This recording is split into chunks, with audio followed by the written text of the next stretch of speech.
Doctor Mohammad Yunus Awami League কোনোভাবে রাজনৈতিক দল নয়। 1974 সালে আওয়ামী লীগ নামক রাজনৈতিক দলটা বাকশাল কায়েম করে এই দেশে গণতন্ত্রের পরিবর্তে মাফিয়াতন্ত্র চালু করেছিল। বিডিআর সৈন্যদেরকে পিলখানাতে নৃশংসভাবে হত্যা করেছে। বাংলাদেশের রাজনীতি এই ভূখণ্ডের মধ্য থেকে নির্ধারিত হবে, বিদেশের প্রেসক্রিপশনে বাংলাদেশের রাজনীতি নির্ধারিত হবে না।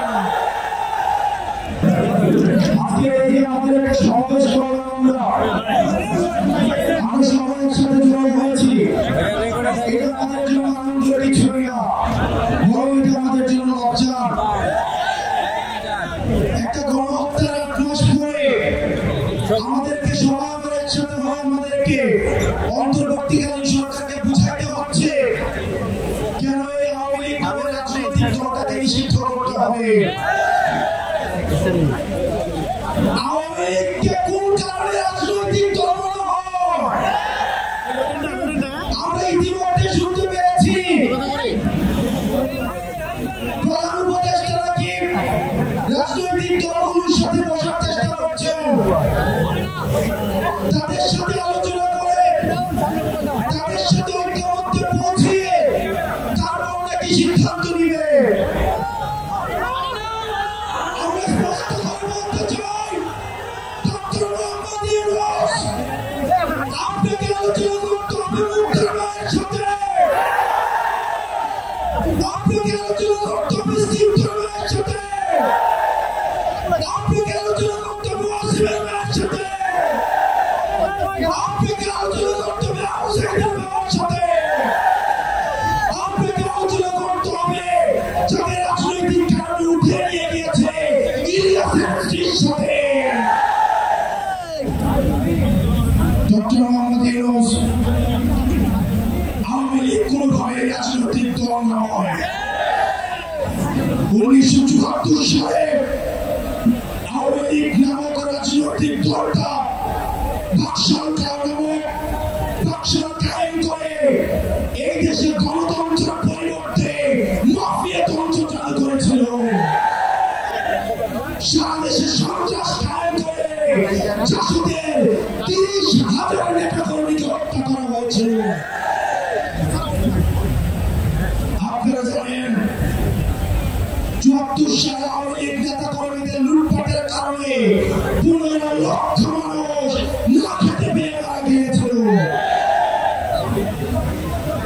ইতিহাসের প্রত্যেকটা স্তরে স্তরে আওয়ামী লীগের হাতে রক্ত লেগে রয়েছে।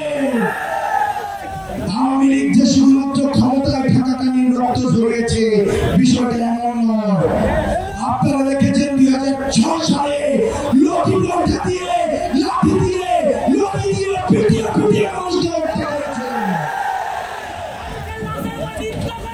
সর্বপ্রথম আপনারা জানেন 2009 সালে বাংলাদেশের ফার্স্ট লাইন অফ ডিফেন্স ভারতীয় আগ্রাসন ভাবের সহায়তায় আওয়ামী লীগ হচ্ছে ভারতীয় এক্সটেনশনের একটা ইমপ্ল্যান্ট একটা দল।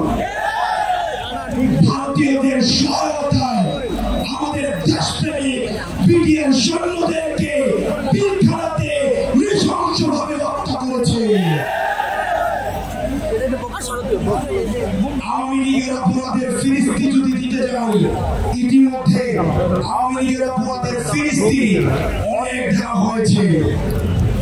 আমরা সহজভাবে যদি বলতে চাই, 100টা ফেরাউন 100টা নমরুদকে যদি একসাথে করা হয় তাহলে একটা হাসিনা পাওয়া যাবে না।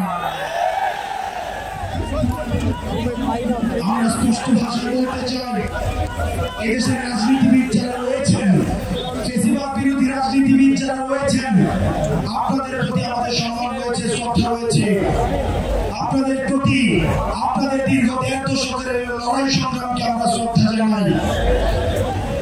একই সাথে সাথে এই জিনিসটি আপনাদের কাছে আহ্বান জানাই, এই আওয়ামী লীগের চ্যাপ্টারটা 5 আগস্ট ক্লোজ হয়ে গেছে, এটাকে রিওপেন করার চেষ্টা করুন।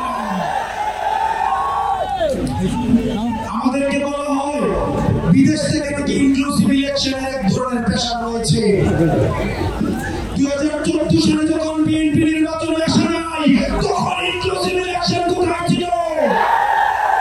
24 সালে ইনক্লুসিভ ইলেকশন কোথায় ছিল? মিডটার্ম ইলেকশনের সময় ইনক্লুসিভ ইলেকশন কোথায় ছিল? বাংলাদেশের রাজনীতি এই ভূখণ্ডের মধ্য থেকে নির্ধারিত হবে, বিদেশের প্রেসক্রিপশনে বাংলাদেশের রাজনীতি নির্ধারিত হবে না।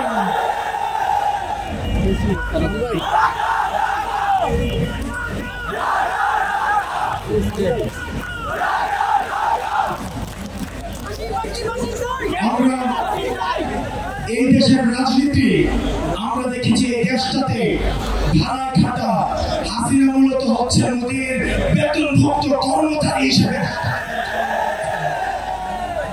আমরা দেশের হিস্সা এই জনগণের কাছে তুলে দিতে চাই।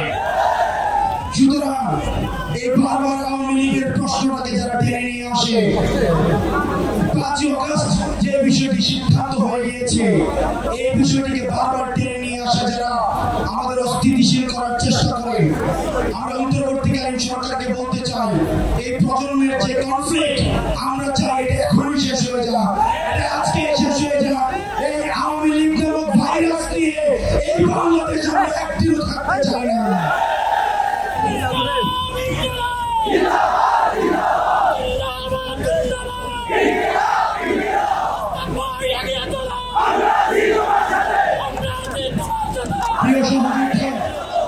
সংগ্রামী সহযোদ্ধা, আপনাদেরকে বলতে চাই, শেষ রক্ত